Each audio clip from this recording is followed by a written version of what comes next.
And he ate a little boy. Right. So tonight's story is going to be about a little boy who decides to fight a jabberwocky. Now, I'll tell you the beginning. 'Twas brillig. What do you think it means when we say 'twas brillig? I don't know. Have a guess? Slidey toes. Yes, brillig means it was made. We don't know what it means. It could mean it was very bright, or it might mean it was a certain time of day. And the slithy toes, how do you think they move? Do they move in a very slithy way? They're slippery, slithy, aren't they? Did gyre and gimble in the wabe. What do you think gyre and gimble means? Dancing around a lot, probably. Moving quickly like dancing. I think that's what it means. What do you think it means? No. Do you think it means like dancing? No. Or skipping, maybe? And then we had, the next line, the borogoves were there, and they were mimsy. Mimsy is a bit like skipping, isn't it? All mimsy were the borogoves. And then there was another creature there called the mome raths. And the mome raths outgrabe. I think the mome rath sounds like very stern, a very solemn face, not moving. And if they're outgrabe, they must be very angry. So the first verse again, and then we'll move to the next verse. 'Twas brillig. Tell a story. And the slithy toes did gyre and gimble in the wabe. All mimsy were the borogoves, and mome raths outgrabe. Now, then the little boy meets his daddy, and his daddy waggles his finger at the little boy to give him a warning. What do you think the warning was? I don't know. He starts off with the word beware. What's he told him to beware of? I don't know. Have a guess. Beware of the jabberwock. Exactly. Daddy says, beware the jabberwock, my son. And tell me, why must we be frightened or beware of the jabberwock? What's he going to do if he catches us?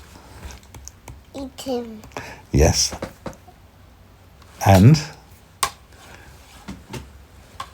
what are my fingers doing? What are my claws going to do? They're going to Eat. catch. Catch. Yes. So the daddy says, beware the jabberwock, my son. The jaws that bite. You know what the jaws are? The jaws are like his mouth, the teeth. The jaws that bite. The claws that... What do the claws do? The claws that catch. And then he tells the little boy some other things to be frightened of. He says, beware the jub bird.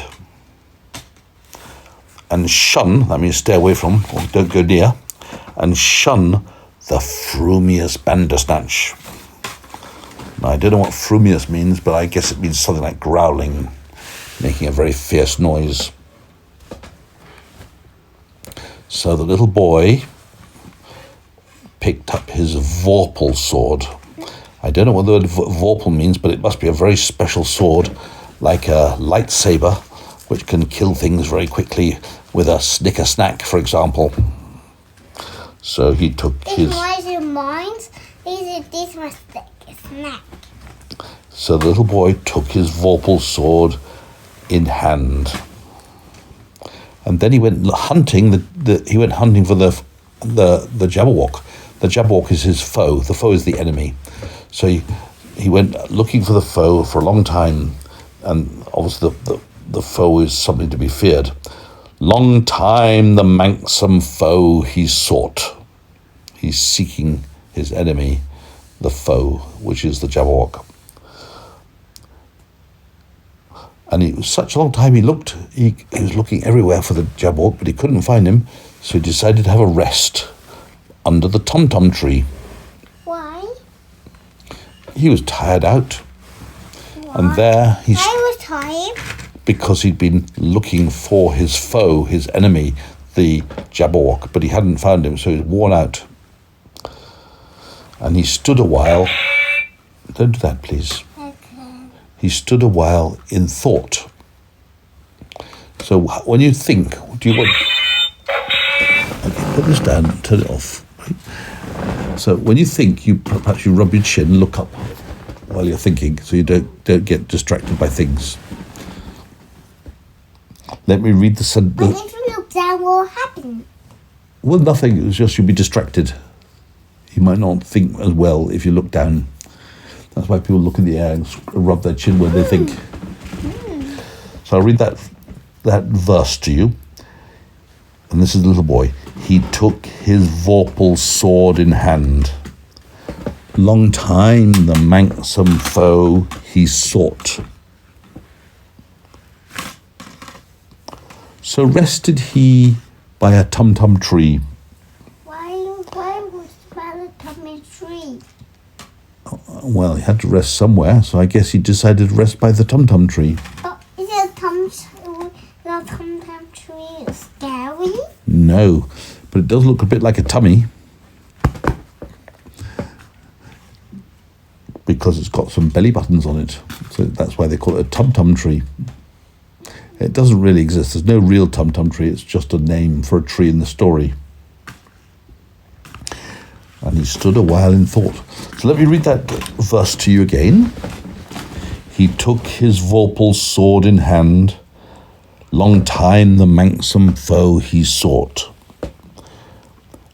So rested he by the tum-tum tree and stood a while in thought. And as in uffish thought he stood, the jabberwock, with eyes of flame, came whiffling through the tugly wood. No, it's not tugly, it's tulgy wood. Whiffling probably means comes very quietly, like creeping, whiffling, like whispering. Came whiffling through tulgy wood and burbled as it came. Do you know what burbling is? So blub, blub, blub, blub, blub, blub, blub, blub. And as in uffish thought he stood, the jabberwock, with eyes of flame, came whiffling through the tulgy wood and burbled as it came. So the little boy knew what to do when he saw him coming. He took his sword, his vorpal sword, and attacked the jabberwock with his sword. 1, 2, 1, 2, and through he stabbed the jabberwock. The vorpal blade went snicker-snack. That's when it hits, so it goes snicker-snack. And he killed the jabberwock. The jabberwock's now dead, lying on the floor. So the boy cut his head off and took the head and went home on his horse, galumphing back. What? I little boy don't have a horse. Well, perhaps he had a pretend horse. He went galumphing like he had a horse. 1, 2, 1, 2, and through. The vorpal blade went snicker-snack. He left it dead, and with its head he went galumphing back. Well, where did he go back to? Who did he meet when he got back? A daddy. Met his daddy. And what did the daddy say? I don't know. He said, "And hast thou slain the jabberwock? Come to my arms, my beamish boy. O frabjous Calloo Calais." He chortled in his joy. And then we say the first verse again. 'Twas brillig, and the slithy toves did gyre and gimble in the wabe. Oh, mimsy were the borogoves, and the mome raths outgrabe.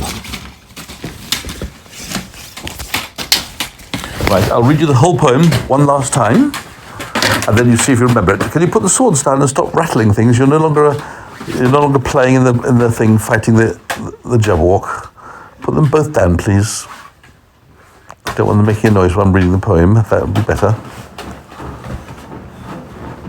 Okay, are you ready to listen?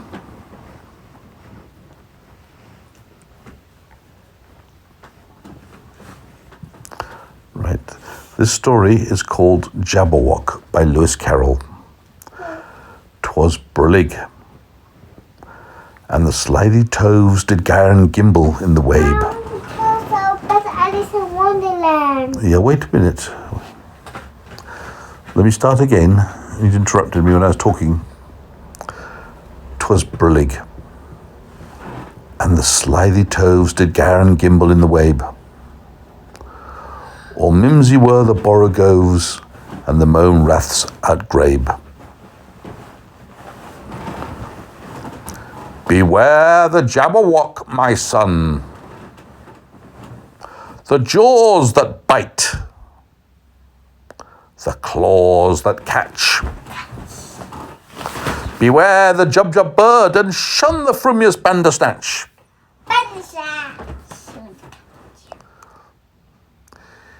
He took his vorpal's sword in hand, long time the manxome foe he sought.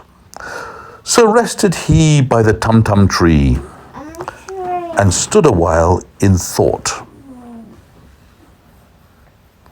And as in uffish thought he stood, the jabberwock, with eyes of flame, came whiffling through the tulgey wood, and bubbled as it came.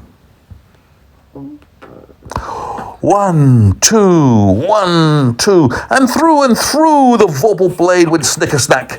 He left it dead, and with its head he went galumphing back. And hast thou slain the jabberwock? Come to my arms, my beamish boy, O frabjous day, callooh, callay! He chortled in his joy. 'Twas brillig, and the slithy toves did gyre and gimble in the wabe. All mimsy were the borogoves, and the mome raths outgrabe. I know the one you like best. The verse you like best is the one which starts 1, 2, isn't it? Should we do it together? Ready? 1, 2, 1, 2, and through the vorpal blade went snicker-snack. He left it dead, and with its head he went galumphing back. I think you like that. Do you want to say it with me now? Snicker-snack, yes. Snicker-snack, yes. Are you ready to say 1, 2? 1, ready, steady, go. 1, 2, 1, 2, and through the vorpal blade went snicker-snack. He left it dead, and with its head he went galumphing back. Looks like Aiden's imagining he's having a fight with the jabberwock.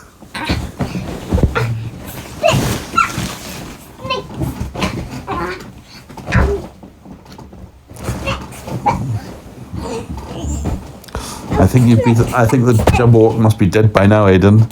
You better cut its head off and go galumphing back. Because according to this story, he left it dead, and with its head he went galumphing back. He left it dead, and with its head he went galumphing back.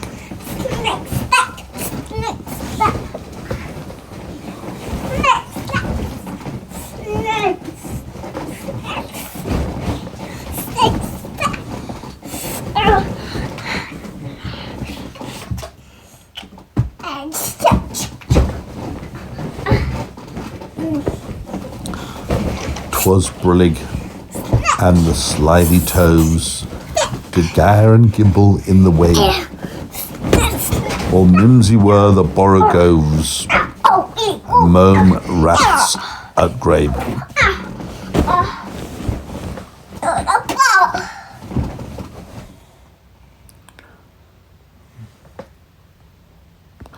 Beware the jabberwock, my son, the jaws that bite, the claws that catch.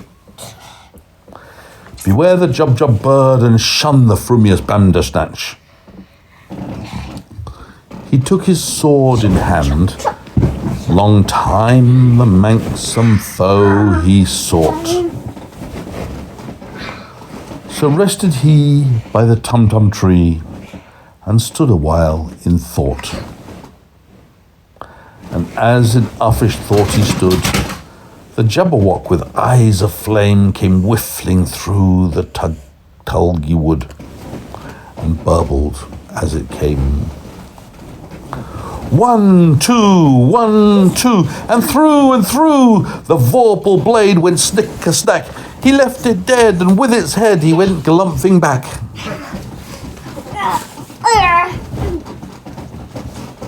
And hast thou slain the jabberwock? Come to my arms, my beamish boy. Oh, frabjous day, callooh, callay, he chortled in his joy. 'Twas brillig, and the slithy toves did gyre and gimble in the wabe. All mimsy were the borogoves, and the mome raths at grabe. And that will be the end. And Aiden's still on the middle verse. Snicker-snack, snicker-snack. That's the one he likes best. Which verse do you like best, Aiden? Which bit of the story do you like best?